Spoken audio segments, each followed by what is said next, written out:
Joining us is WION Simon Marks, live with us from Washington, D.C. Good evening, Simon. Good to have you on the show. Many are saying that this was not a State of the Union address. It was more like a campaign speech. We've heard from the Democrats. We've seen what the press is writing. But how do Americans see the statement, this speech by the president?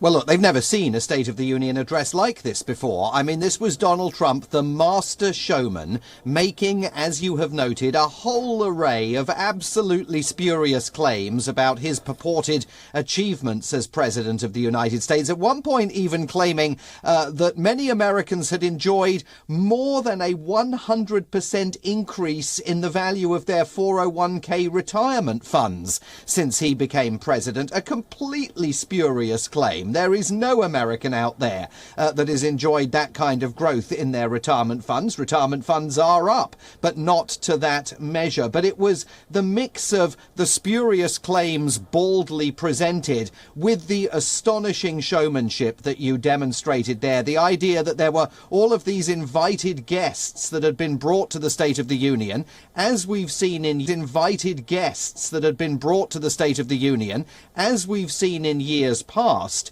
But what we haven't seen in years past is that, almost like an edition of The Price is Right game show, they were all given gifts to go home with. Have a scholarship to take yourself off to school.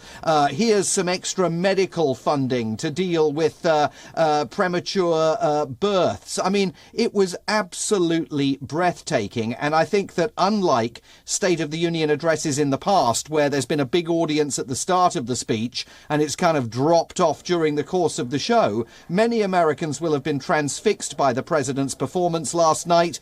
They will have noted that he didn't even mention the impeachment issues that have been bedeviling him, and they will have seen there a president of the United States who absolutely firmly believes that he and he alone can keep America great, having, he would argue, since 2017, made America great again.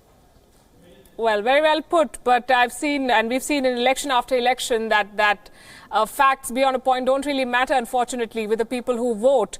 And so even though we've busted the claims that Donald Trump made and the fact that he's in the middle of an impeachment scandal, would you say that as of today, he's still on course to win the re-election, especially after what happened at the Iowa caucuses with the Democrats and the debacle they faced? Well, you absolutely can't count him out. You're absolutely right. The Democrats are still recoiling from that Iowa fiasco. And more broadly, Democrats across the country are asking themselves, based on the president's hugely confident performance last night, and let's add to this the tearing up of the speech by Nancy Pelosi, the Speaker of the House of Representatives, a pretty high-stakes gamble by her in terms of the message that she was sending to the country, given that the Democrats used to say, in Michelle Obama's phrase, when they go low, we go high. Well, Nancy Pelosi certainly wasn't taking the high road up on Capitol Hill last night.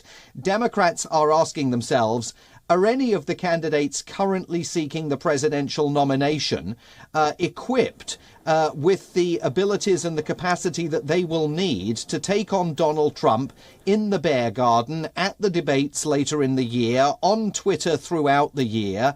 Do they have the ability to find a way of overcoming a president who is prepared to lie, knowing that the fact checkers are miles behind him, struggling to keep up, and that the people at home are not generally mired in the details of fact checking? It's going to be a huge challenge for Democrats to figure out how exactly they run against him if they want to beat him this November.